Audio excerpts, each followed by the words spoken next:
এক জায়গায় গেছি অনেক আগে, আকরায় পাঠে, প্রভুজি প্রসাদ পেয়ে যান। আমি বললাম কি কয়? জল বেগুন প্রসাদ। আমি বললাম মিঠা কর কি গো? আমি বললাম এই প্রসাদটা কেমন? বলছে বেগুন দিয়ে ছোট মাছ ঝুল, এটা হচ্ছে জল বেগুন। আমি বললাম এটা কোথায় পেলেন? কয় বেগুনের সঙ্গে ছোট মাছ রান্না করলে নিরামিষ। আমি বললাম কোথায় পেলে? বলছে গুরুদেব বলেছিলেন। আমি বললাম এই প্রসাদ খাওয়ার আমার যোগ্যতা হয়নি বাবা, যেদিন যোগ্যতা হবে সেদিন জল বেগুন হ্যাঁ গ্রহণের পরিবেশ হবে, এবার আমায় ক্ষমা করুন। তাহলে দেখুন লবণ কম হয়েছে, ভগবানকে দিয়েছো, এবার তুমি লবণ নিয়ে খাচ্ছ কেন? হ্যাঁ, যদি প্রসাদ হয় এক্সট্রা লবণ নিচ্ছ কেন? আর কাঁচা লবণ, যদি কেউ ডাক্তার থাকে তারা জানে কাঁচা লবণ শরীরের জন্য কতটা ক্ষতিকর। কাঁচা লবণ খুব বেশি ক্ষতিকর শরীরের জন্য। এই জন্য এই দিকটা যত্নবান হতে হবে। এবার অনেকে ভাবে বাবা আমরা তো লবণটা অনুমান করতে পারি না, এবার কি হবো? সুজয় কম হয়ে যায় না বেশি হয়ে যায়? এই জন্য কি করবে? একটু হাতে নিয়ে আগে ছেঁকে দেখবে। অনেকে বলবে এই কি ব্যাপার, ভগবানকে না দিয়ে ছেঁকে নেবো? হ্যাঁ, এটাই নিয়ম, আত্মবৎ সেবা। লবণটা কম হলো না বেশি হলো, আমি যে ভগবানকে সেবা দেবো আগে আমাকে জানতে হবে না, বুঝতে হবে না? তাতে দোষের কিছু নয়। রান্নাঘর থেকে বের হয়ে একটু ছেঁকে দেখবে, লবণ যদি কম হয় আবার দেবে। আমার যা প্রয়োজন ভগবানের তা প্রয়োজন। আমার ঠান্ডা লাগছে ভগবানের ঠান্ডা, আমার গরম লাগছে ভগবানেরও গরম। আমি চিনলাম না বুঝলাম না অধিক লবণ দিয়ে দিলাম আর ভগবানকে দিলাম, ভগবান খাবে? কষ্ট হবে? কষ্ট হবে না ভগবানের? আত্মবৎ সেবা, সেবাটা হবে আত্মবৎ। জগন্নাথ দাস বাবাজি মহারাজ নিয়ম অনুসারে তিনি ভজন করেন, সিদ্ধি প্রাপ্ত হয়েছেন তিনি। তিনি আমাদেরকে একটা উপদেশ দিয়ে গিয়েছিলেন, এই উপদেশটা যদি কেউ গ্রহণ করতে পারে, যদিও আমার পক্ষে গ্রহণ করা সম্ভব হয়নি, আমি আগেই ক্ষমা চেয়ে নিচ্ছি, চেষ্টা করি আমি। এই উপদেশটা যদি কেউ গ্রহণ করতে পারে তাহলে খুব সহজেই সে সিদ্ধি প্রাপ্ত হবে। সিদ্ধ বাবা জগন্নাথ দাস মহারাজ বলছেন মহাকাল, মহাকাল মানে কি? মহাদেব। মহাদেব পরমায়ু হরণ করার জন্য এই ববের হাতে 2 বার বের হন। কয়বার বের হন? 2 বার। কখন কখন? ত্রিসন্ধ্যা থেকে রাত 10টা পর্যন্ত কখনো শয়ন করবে না। যদি কেউ শয়ন করে তার আয়ু কমে যায় এবং তার অনেক ব্যাধি হওয়ার সম্ভাবনা আছে। 30টা মুহূর্ত, এই মুহূর্তের মাঝে শরীরের সঙ্গে একটা যোগসূত্র থাকে, অর্থাৎ ত্রিসন্ধ্যা থেকে রাত 10টা পর্যন্ত। আর কি? আর ভোর 3টা থেকে সূর্য উদয় পর্যন্ত, ভোর 3টা থেকে সূর্য উদয় পর্যন্ত যদি কেউ শুয়ে থাকে তার আয়ু ক্ষয় হয়। তো আমরা তো সবাই এই সময়টাতেই ঘুমাই, মানে বিশেষ করে সকালবেলা। সকালবেলা উঠ উঠ উঠছি, এই সময়টাতে আমরা ঘুমাই। এই জন্য আমাদের দিন থেকে দিন আয়ু কমছে, ব্যাধি হচ্ছে। ডাক্তাররাও কিন্তু এই সময় ঘুম থেকে ওঠার জন্য আমাদেরকে বলে কি বলে না? ভোরের বাতাস গায়ে লাগাও, শরীর ভালো থাকবে। আমাদের আচার্যগণ যা বলেছেন সব সায়েন্টিফিক। এবার সেই সিদ্ধ বাবা, আমি একটু বুঝাতে চাচ্ছি সদ্গুরুর কৃপা মানুষকে কোথায় নিয়ে যেতে পারে। সেই সিদ্ধ জগন্নাথ দাস বাবাজি মহারাজের অনেক শিষ্যের মাঝে সবচেয়ে প্রিয় যিনি শিষ্য তিনি হলেন বিহারী দাস। তিনি উড়িয়া ছিলেন, মানে যেখানে আমরা জগন্নাথের অহৈতুকী রথযাত্রার উৎসব দেখি উড়িষ্যা, সেই উড়িষ্যার তিনি ছিলেন। এদিকে জগন্নাথের লীলাও রয়ে গেছে, আজকে লীলায় প্রবেশ করতে পারি নাই, গুরু তত্ত্বটা প্রসঙ্গে এসে গেছে এই জন্য বলছি। আজকে যদি জগন্নাথের লীলায় ঢুকতে না পারি, আগামীকাল আমরা আবার ঢুকবো, নিরাশ হবেন না, যেহেতু আছি অবশ্যই আমরা জানবো। সেই উড়িষ্যার বিহারী বাংলা ভালো করে বলতে জানেন না। উড়িষ্যার মানুষ কোন ভাষায় কথা বলে গো? উড়িয়া ভাষায়। উড়িয়া আর আমাদেরকে বলে গৌরিয়া। উড়িয়ার সঙ্গে গৌরিয়ার সম্বন্ধ ঘটিয়ে দিলেন গৌরাঙ্গ সুন্দর আমার মহাপ্রভু। বাঙালি দেখবেন এখন উড়িষ্যায় কত যায় কত থাকে, এটা আমার গৌরাঙ্গের জন্য সম্ভব। গৌরহরি শেষ লীলা সম্পাদন করলেন তিনি ওই উড়িষ্যায়। উড়িয়ার সঙ্গে গৌরিয়াদের একটা যুগসূত্র স্থাপন করলেন মহাপ্রভু। জগন্নাথ যে স্বয়ং কৃষ্ণ সার্বজনীন, কেউ জানতো না। জগৎকে একমাত্র আমার মহাপ্রভু এসে জানালেন কৃষ্ণ যিনি তিনি জগন্নাথ। মহাপ্রভু জগন্নাথকে সার্বজনীন করলেন। আমরা বাকি দিনগুলোতে পাঠে জানলাম জগন্নাথ মূলত সবর জাতির ভগবান। মহাপ্রভু জানালেন কৃষ্ণ জগন্নাথ, তিনি সার্বজনীন করলেন। আর আজকে সারা বিশ্বে জগন্নাথকে যারা চিনাচ্ছে, জগন্নাথকে যারা জানাচ্ছে, তারা হলো গৌরীয় মঠ আর ইস্কন। সারা বিশ্বে তারা জগন্নাথকে চিনাচ্ছে, জগন্নাথকে জানাচ্ছে, সারা বিশ্ব জানছে জগন্নাথ কৃষ্ণ, জগন্নাথ ভগবান। যে যা করছে সেটা স্বীকার করতে হবে। প্রভুপাদ ভক্তি সিদ্ধান্ত সরস্বতী গোস্বামী ঠাকুর সর্বপ্রথম এই অহৈতুকী পাশ্চাত্যে তার শিষ্যদের মাধ্যমে এই কৃষ্ণ প্রেম ভক্তির বীজটা বপন করেছিলেন। ভক্তিবিনোদ ঠাকুরের পুত্র। এই যে হরে কৃষ্ণ বা কৃষ্ণ ভাবনামৃতের এই অপূর্ব ভজন, এটা রূপ গোস্বামী পাদের ভজন। এই রূপ গোস্বামী পাদ শুরু করলেন, এটাকে অগ্রসর করলেন ভক্তিবিনোদ ঠাকুর। পরবর্তীতে তার পুত্র বিমলা প্রসাদ অরপে প্রভুপাদ ভক্তি সিদ্ধান্ত সরস্বতী গোস্বামী ঠাকুর, যার এক শিষ্য ইস্কনের প্রতিষ্ঠাতা, ক্রমান্বয়ে এই কৃষ্ণ ভাবনামৃতের ঢেউটাকে সারা বিশ্বে ছড়িয়ে দিলেন। জগন্নাথকে জানলো বিশ্ববাসী। কিন্তু মূলত সবর জাতির ভগবান জগন্নাথকে সার্বজনীন ভগবান করলেন আমার মহাপ্রভু। উড়িয়ার সঙ্গে গৌরিয়াদের সম্বন্ধ স্থাপন করলেন। এই পূর্ববঙ্গের বাঙালি যারা, ওরা 4 মাস গিয়ে মহাপ্রভু থাকাকালীন অবস্থায় ওরা পুরীতে থাকতো, জগন্নাথের রথযাত্রা করত তারা সেই জায়গায় গিয়ে। এই জন্য জগন্নাথ আমাদের প্রাণের ঠাকুর, প্রাণের ভগবান হয়ে উঠলেন একমাত্র আমার গৌরাঙ্গ সুন্দর শ্রীমান মহাপ্রভুর জন্য। শ্রীমান মহাপ্রভু যিনি আমাদের প্রাণের ঠাকুর, আমাদের হৃদ স্পন্দন, যেই গৌর তিনি কৃষ্ণ, তিনি ভগবান হয়ে জগৎ জীবকে জানালেন। গৌর ছাড়া মনে রাখবে কলিযুগে উদ্ধারের আর কোনো পথ নাই। আপনি যত কিছু করেন, গৌরকে যদি ভজন না করেন, গৌর যদি না জানেন, আপনার সব নিষ্ফল। আমার গৌর ছাড়া সম্ভব না। গৌরকে পাশ কাটিয়ে গেলে হবে না। গৌরকে পাশ কাটিয়ে যদি কেউ যায়, কোনোদিন তার দ্বারা হবে না। কলি ঘুরো তিমিরে গরাসল জগজন, ধর্ম করম বহুদূর, অসাধনে চিন্তামণি বিধি মিলাইল আনি, গুড়া বড় দয়ারো ঠাকুর ভাই রে ভাই।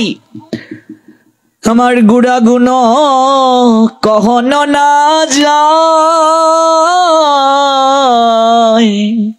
আমার গুড়া গুণ কহন না যায়, কত শত আনন কত চতুর আনন, বরণিয়া ওর নাহি পায়।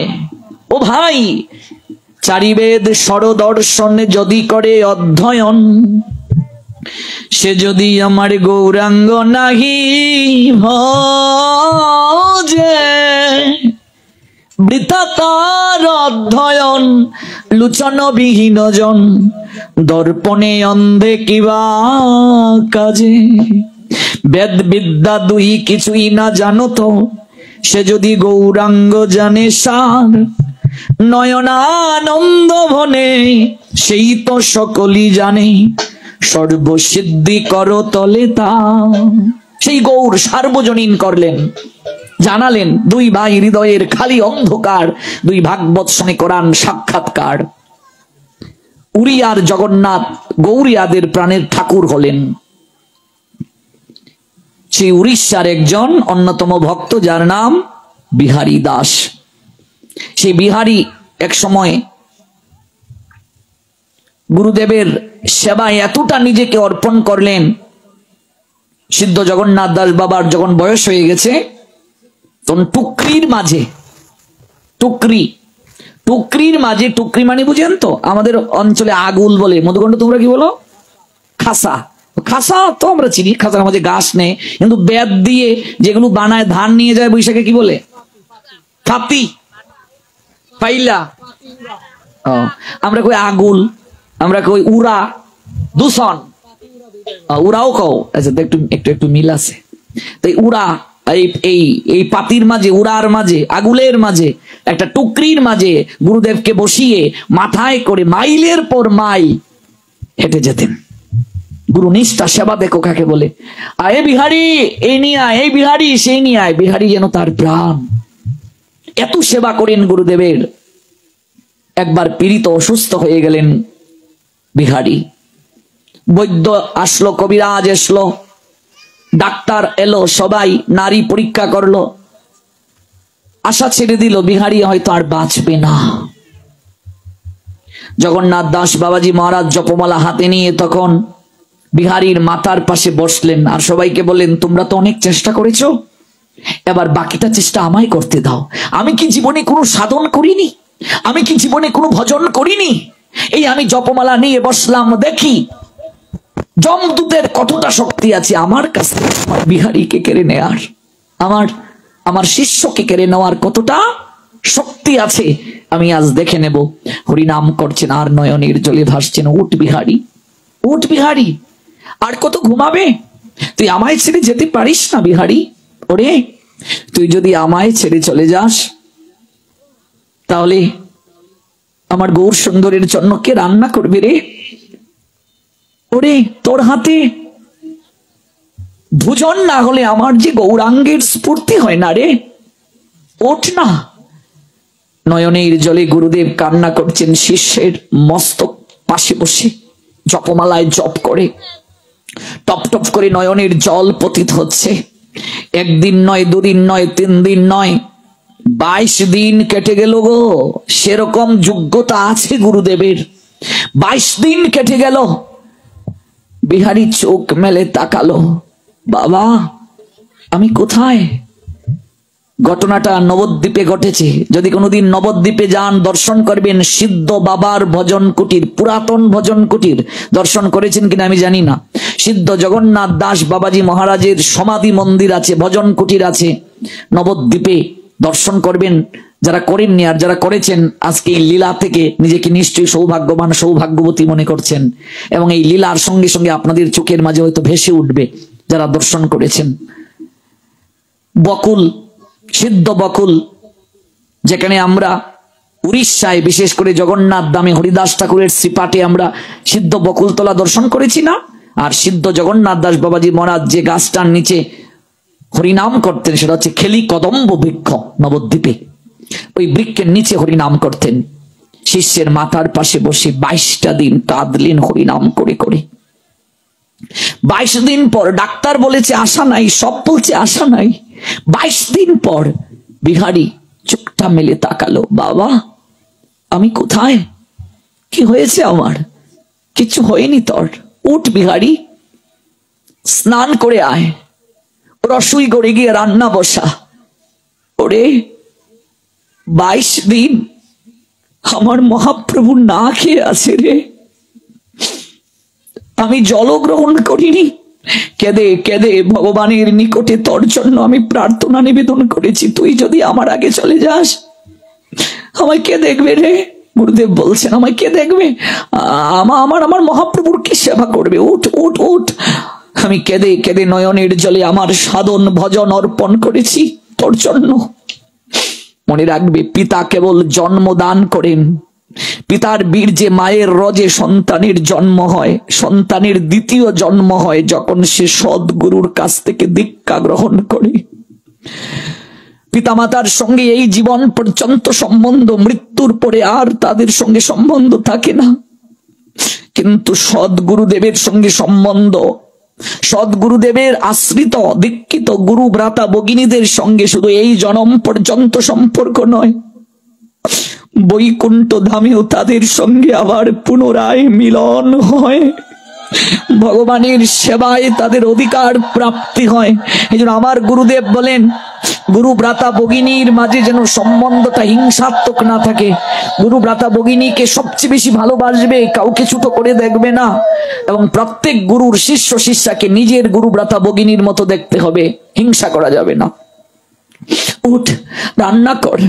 বিহারী স্নান করলো, রসুই গড়ে গিয়ে রান্না করলো, ভোগ নিবেদন করলো, গুরুদেবকে আহার করালো। আরো অনেক বছর কেটে গেল ভজন। সিদ্ধ বাবা 147 বছর জগতে প্রকট ছিলেন। বেশি দিন আগে নয়, এই 1304 বঙ্গাব্দে তিনি দেহ রেখেছিলেন। এখন চলছে কত? 1432। 1304 বঙ্গাব্দে তিনি দেহ রেখেছিলেন 147 বছর বয়সে।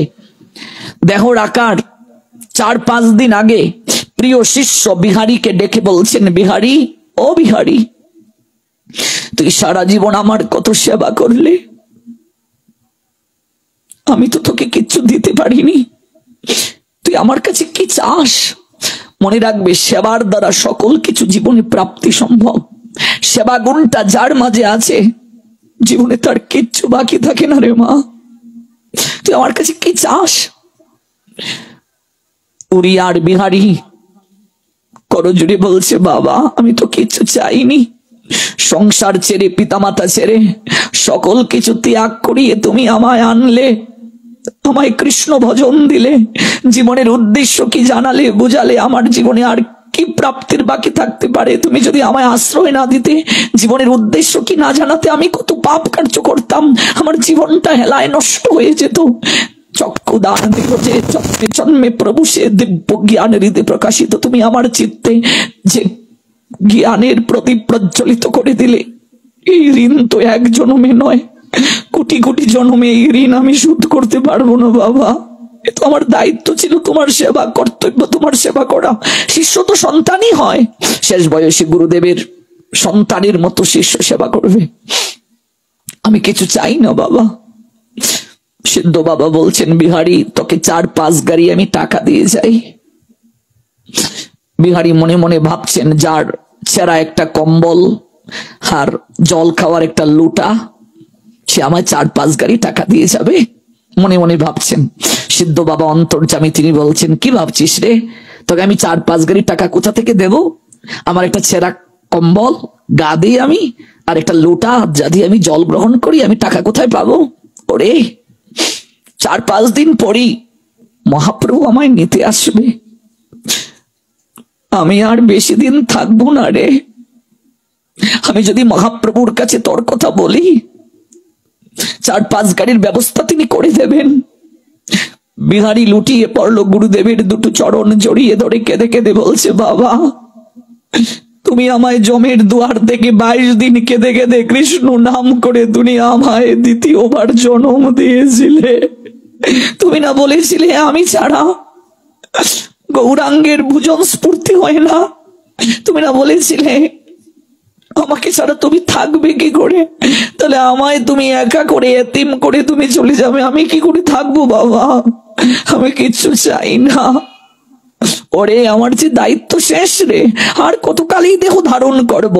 এবার আমায় নিত্য আনন্দ লোকে যাওয়ার জন্য আমাকে যাত্রা করতেই হবে। তোর কিছু অভাব হবে না, বল তোর কি চাই? তোকে 4-5 গাড়ি টাকা দিয়ে যাই। গুরুদেবের দুটো চরণ জড়িয়ে ধরে বক্ষে স্থাপন করে বিহারী সেদিন কেঁদে কেঁদে বলেছিল, বাবা মহাপ্রভু তোমায় 4-5 দিন পর নিতে আসবে, তাই না? যেদিন গৌরাঙ্গ সুন্দর কলির পাবন তার কাঙ্গালের ঠাকুর তোমায় নিতে আসবে,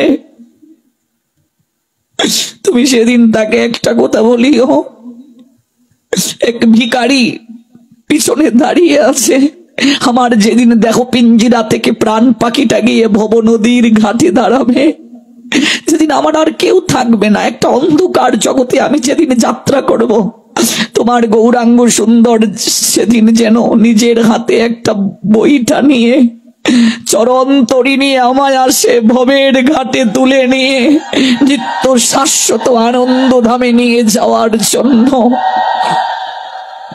তোমার মহাপ্রভু যেন আমায় নিতে আসেন, আমি আর কিচ্ছু চাই না।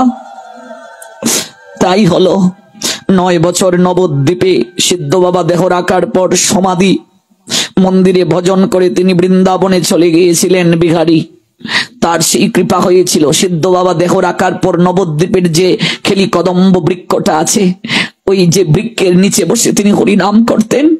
সিদ্ধ বাবা দেহ রাখার পর সেই বৃক্ষের যতগুলো পাতা আছে, একটা একটা করে পাতা ঝরতে শুরু করলো। বৃক্ষটা যেন জানাচ্ছে জগৎকে, বৃক্ষ খুলে জন্ম নিয়ে তো কৃষ্ণ ভজনের সুযোগ নাই, কিন্তু কত জন্মের সৌভাগ্য ছিল এরকম একজন মহাত্মা বৈষ্ণব মহাজন এই বৃক্ষের মূলে বসে কৃষ্ণ নাম করেছিল। মারে, মনে রাখবে, এই আশেপাশের যতগুলো বৃক্ষ রয়েছে, এই কৃষ্ণ নামের ধ্বনি যতদূর যাচ্ছে আশেপাশের পরিবেশটা পর্যন্ত বিশুদ্ধ হয়ে গেছে। এই 7 দিনের মাঝে যদি কেউ দেহ রাখে, তার বৈকুণ্ঠে গমন হবে। বৃক্ষ তার থেকে পাতা ঝরতে শুরু করছে, একটা একটা করে পত্র বৃক্ষ থেকে ঝরতে শুরু করেছে। বৃক্ষটা যেন বুঝাচ্ছে কে আমায় হরিনাম শ্রবণ করাবে। বিরহে পত্রগুলো ঝরতে শুরু করলো আর বৃক্ষের বাকল উঠতে শুরু করলো। মন্দিরের সকল ভক্তরা দেখলো কদম্ব বৃক্ষের বাকল উঠছে গা থেকে, আর সেখানে কৃষ্ণ নাম প্রকাশিত হচ্ছে। কৃষ্ণ নামের শক্তি দেখো। ওই যে রাজশাহী গোদাগাড়ি উপজেলা নরোত্তম দাস ঠাকুরের আবির্ভাব স্থান খেতুরি, ওই খেতুরিতে দেখবে পদ্মার তীরবর্তী প্রেমতলী নামে একটা জায়গা আছে। সেখানে একটা বৃক্ষ দেখবে, তমাল বৃক্ষ। ওই তমাল বৃক্ষটা শুকনা ছিল। নরোত্তম দাস ঠাকুর যখন নিত্যানন্দের অহৈতুকী স্বপ্ন আদেশ পেয়ে পদ্মায় স্নান করতে গিয়েছিলেন, পদ্মায় ডুব দিয়ে গায়ের বরণটা কালো ছিল, প্রেম লাভ করে তিনি ফর্সা হয়ে গিয়েছিলেন। আর প্রেমে বিভোর হয়ে দুটো বাহু তুলে কেঁদে কেঁদে হা নিতাই নিতাই বলে কেঁদেছিলেন আর বলেছিলেন, ভগবান কবে নিতাই চা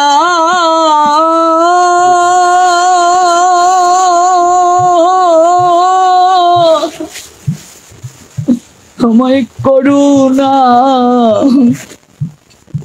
করুণা করিবে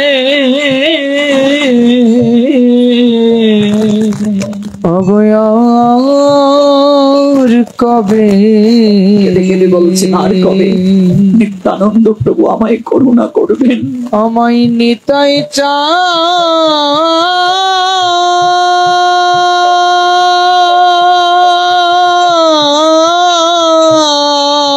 করুণাটা শুধু নরোত্তমের জন্য নয় না রে মা, আমাদের সবার জানিয়ে যাও ভাগবতের চরণে নয়নের চলে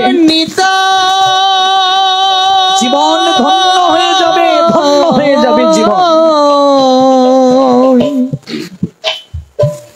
নিতাই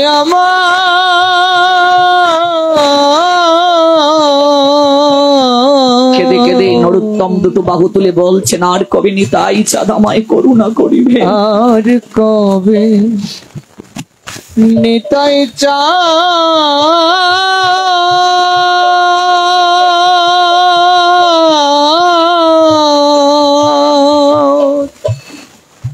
করুণা করিবে তবু সংসার শোনাম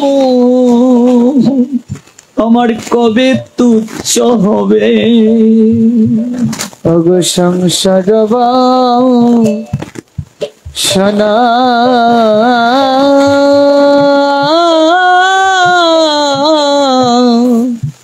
কবে তুচ্ছ হবে। স্ত্রী পুত্র কন্যা পরিবার পরিজনের মায়ায় মোহে পড়ে তোমায় ডাকতে পারি না, কবে সেই বাসনা আমার তুচ্ছ হবে, কবে নয়নের জলে হা নিত্যানন্দ, হা গৌরাঙ্গ, হা গোবিন্দ, হা রাধে এই বলে কবে আমি ধুলায় গোড়াগুড়ি দিতে পারবো। নিতা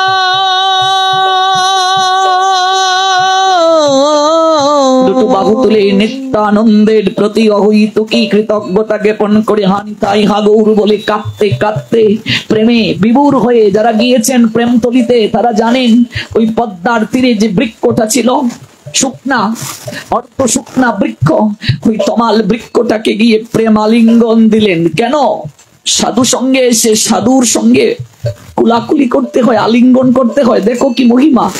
নরোত্তম যখন আলিঙ্গন দিলেন গাছটার সঙ্গে, সঙ্গে সঙ্গে শুকনা তমাল গাছটা প্রাণ ফিরে পেল, জীবিত হয়ে গেল।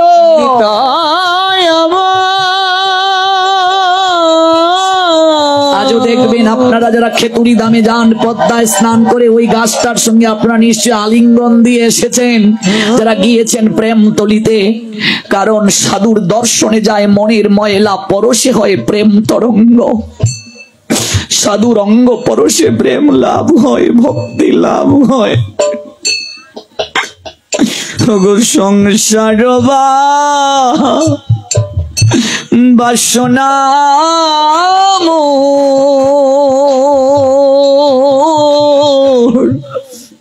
আমার কবে তুচ্ছ হবে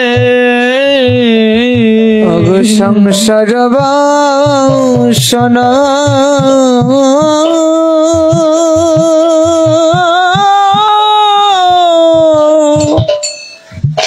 বাসনা জমিদারের সন্তান কেঁদে কেঁদে বলছেন, আমি সব ছাড়তে পারি, আমি রাজ সিংহাসন ছাড়তে পারি, তেজিয়া শয়ন সুখ বিচিত্র পালঙ্ক সোনার পালঙ্কে শয়নের সুখ বিসর্জন দিতে পারি, কিন্তু হে নিতাই চাঁদ, হে গৌর হরি,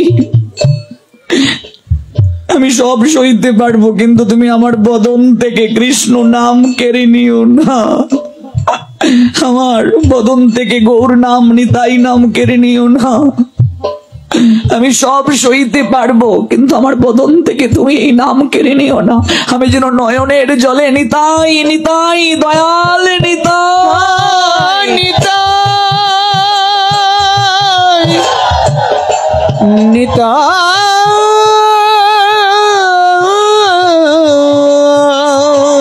বিষয় সোনার মুখে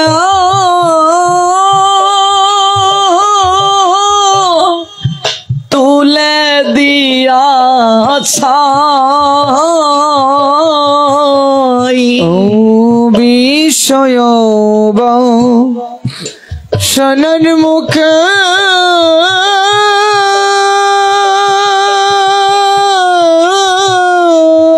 প্রেমানন্দে তুলে দিয়া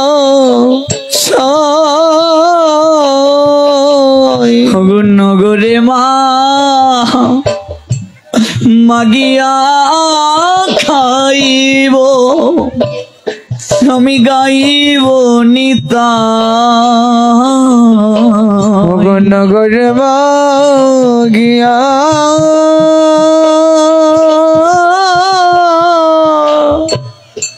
আমি মাগিয়া খাইব, কবে গাইব নিতা কবি নয়নে জলে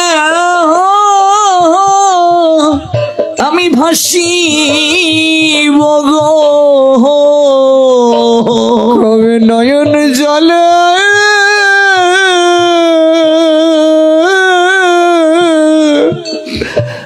আমি ভাসিব গো, নিতাই গৌর নিতাই বলে কবে নয়নে জলে আমি ভাসিব গো, মুখে হানিতা প্রাণ নিতাই বলে কবে নয়ন জলে আমি বাসিব গো। সংসার বিষয়ের বাসনা তুচ্ছ করে কবে হানি তাই, কবে হা গৌর বলে, কবে নয়নের জলে ভাসবো, কবে ভক্ত শনে প্রেমালিঙ্গনে নয়নের নীর বিসর্জন করে ধুলায় গোড়াগুড়ি দিতে পারবো। আমার কবে সেদিন হবে বলো না গো, আমার কবে সেদিন হবে, কবে আমার সেই দিনটা আসবে, কবে রাধিকা গোবিন্দ বলে আমি কাঁদিব উচ্চের স্বরে, ভিজিবে সকল অঙ্গ নয়নের নীরে, কবে হা গোবিন্দ প্রাণ গোবিন্দ বলে ব্রজে আমি গোড়াগুড়ি দেব রাধে রাধে রাধে বলে, রাধা কুণ্ডের তীরে আমি লুটিয়ে পড়তে পাবো বলো না, আমার কবে সেই দিন হবে। এই যে অনুভব, এই যে অনুভূতি, এই যে প্রেম, এই প্রেম কবে কবে প্রাপ্তি হবে গো? এই প্রেম প্রাপ্তির জন্য দরকার গুরু কৃপা, নিতাই কৃপা, নিত্যানন্দের কৃপা না হলে বিষয় আসক্তি যায় না, সংসারের দুঃখ দূর হয় না। ওই নিত্যানন্দই হলেন বলরাম। এজন্য দেখবে রথে গেলে বলরামের রথটা আগে, মন্দিরে গেলে দেখবে বলরামের বিগ্রহটা প্রথম। বলরামী নিত্যানন্দ হেন নিতাই বিনে বাই রাধা কৃষ্ণ পাইতে নাই, দৃঢ় করি ধর নিতাইয়ের পায়। এই বলরামই হলেন গুরুতত্ত্বের আধার। বলরাম সুভদ্রা তারা প্রেমে বিগলিত হয়ে নারদের কাছে যখন আবির্ভূত হলেন, গতকালের কথা নিশ্চয়ই মনে আছে, নারদ তখন বলছেন, প্রভু এই রূপে তুমি কলিযুগে সবাইকে কৃপা করবে, কথা দাও প্রভু। কথা দিয়েছিলেন। ওই নারদের কৃপায় এবং ইন্দ্রদম্ন রাজাকে দিয়ে ওই অহৈতুকী যে লীলামৃত বিশ্বকর্মা অনন্ত বাসুদেব মহারানা 21 দিন যে কাষ্ঠকে নিয়ে ঘরে প্রবেশ করলেন, 14 দিনের মাথায় গুন্ডিচার কারণে ওই দরজা যখন ভেঙ্গে প্রবেশ করা হলো, অর্ধ নির্মিত বিগ্রহ, ওই বিগ্রহই তখন স্থাপন করা হলো। ব্রহ্মাকে আনয়ন করার জন্য ব্রহ্মলোকে গিয়েছিলেন ইন্দ্রদম্ন, আমরা এই পর্যন্ত জেনেছিলাম। ওই ব্রহ্মলোকে বহুকাল কেটে গেল, ব্রহ্মাকে নিয়ে যখন আসবেন তখন সেখানে উড়িষ্যার যিনি রাজা, ওই জায়গায় উড়িষ্যার যিনি রাজা, সেই উড়িষ্যার তৎকালীন সময়ে অর্থাৎ ইন্দ্রদম্ন যখন ব্রহ্মাকে নিয়ে তিনি ফিরছেন, তখন এসে দেখলেন উড়িষ্যার যিনি রাজা ছিলেন সূরদেব পুত্র গল মাধব, উৎকলের তিনি রাজা। এদিকে যখন ব্রহ্মলোকে গেলেন, সমুদ্রের প্রবল উচ্ছ্বাসে ভূমিকম্প হয়েছিল, তখন সেই ভূমিকম্পে যে শ্রী মন্দির ইন্দ্রদম্ন স্থাপন করেছিলেন, ওই মন্দিরটা বালুকার ভেতরে প্রবেশ করে ফেলেছিল। এদিকে সূরদেবের পুত্র গল মাধব যিনি ঘোড়ায় চড়ে যাচ্ছিলেন, পাশ দিয়ে তার চরণের যে খুর, মানে ঘোড়ার খুর, ওই খুরটা এরকম বালু সরাচ্ছে, দেখছে একটা চূড়া, মন্দিরের চূড়ার ন্যায়। গল মাধব তখন ওই চূড়া বের করলেন, সংস্কার করলেন, বালুকা রাশির ভেতর থেকে মন্দিরকে পুনরায় তিনি প্রকাশ করলেন। এদিকে ব্রহ্মাকে নিয়ে যখন ইন্দ্রদম্ন রাজা এলেন, মনে রাখবে স্বর্গে 12 ঘন্টা মানে মানবের 6 মাস, স্বর্গে 24 ঘন্টা মানে মানবের 1 বছর, এটা স্বর্গে। আর ব্রহ্মলোকে আরো পার্থক্য আছে আমাদের এই জগৎ আর ওই জায়গার যে হিসাব। গল মাধব তখন রাজা, তিনি মন্দির প্রকাশিত করলেন। ইন্দ্রদম্ন রাজা যখন ব্রহ্মাকে নিয়ে এসে পৌরোহিত্য করাবেন, গল মাধব তখন বাধা দিলেন, এই মন্দির আমার। মিথ্যে কথা বলছেন গল মাধব, এই মন্দির আমি স্থাপন করেছি। ইন্দ্রদম্ন তখন বললেন, এই কেমন কথা তুমি বলছো, এই মন্দির তো আমার দ্বারা নির্মিত, তুমি কি করে স্থাপন করলে? সেখানে ভূষণ্ডী নামক এক কাক সাক্ষী দিয়েছিল। ব্রহ্মা তখন বলেছিলেন, এই সূরদেব নন্দন গলদেব গল মাধব, শোনো তুমি, তোমার অবশ্যই অবদান আছে এই মন্দিরকে বালুকা রাশি থেকে প্রকাশ করার জন্য, কিন্তু মিথ্যে কথা বলেছো। ওই ইন্দ্রদম্ন রাজা এই মন্দিরের নির্মাতা, তুমি কেবল যখন মন্দির বালুকার ভেতরে পড়ে গেছে তুমি সেটা খনন করে প্রকাশ করেছো, তোমার অবদান আছে, কিন্তু মিথ্যের আশ্রয় নেওয়ার কারণে, কপটতার আশ্রয় নেওয়ার কারণে ইতিহাস তোমার নাম কেউ মনে রাখবে না, ইতিহাসে তোমাকে কেউ জানবে না, চিনবে না, তাই তুমি মন্দির প্রত্যাবর্তন করো। ব্রহ্মা যখন বললেন, গল মাধব ওই মন্দির প্রত্যাবর্তন করলেন ব্রহ্মাকে দিয়ে। তখন ইন্দ্রদম্ন রাজা এই জগন্নাথ বলরাম সুভদ্রার বিগ্রহকে প্রতিষ্ঠিত করলেন। নিতাই গৌর